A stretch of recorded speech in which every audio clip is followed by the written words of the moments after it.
हुजूर ने फरमाया जब मैयत को दफन करके फारिग हो जाओ तो उसकी कब्र पर खड़े रहो। खुद हुजूर भी कब्र पर खड़े रहते दफन करने के बाद और फरमाते इसके साबित कदम रहने की दुआ करो, इसलिए कि अब इससे सवालों जवाब होंगे, अब फरिश्ते इसकी कब्र में आएंगे, अब इससे पूछेंगे, अब इसके साथ वो इम्तिहान होगा, तो इसके लिए दुआ करो, कब्र पे खड़े होके दुआ मांगो।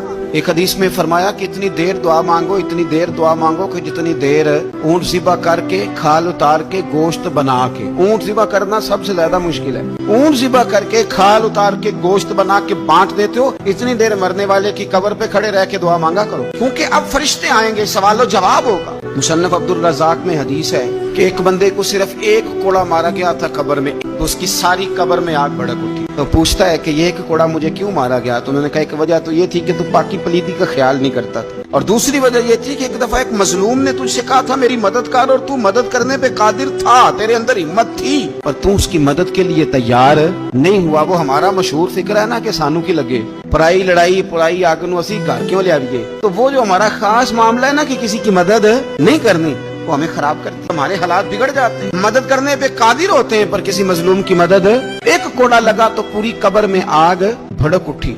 अज़ाब कब्र से अल्लाह की पनाह मांगी जाए, डरा जाए और आखिरत के लिए कब्र के लिए तैयार। कुरान मजीद ने कहा वैज़ल कुबूर बुस्सिरत, जब कब्रें कुरेदी जाएंगी ना, अलिमत नफ्सुम मा क़द्दमत व अख़रत, फिर हर जान जान लेगी कि उसने आगे क्या भेजा और पीछे क्या छोड़ा। मेरे अजीज, अपनी कब्र के लिए अपनी आखिरत के लिए फिक्र करें, तैयारी करें।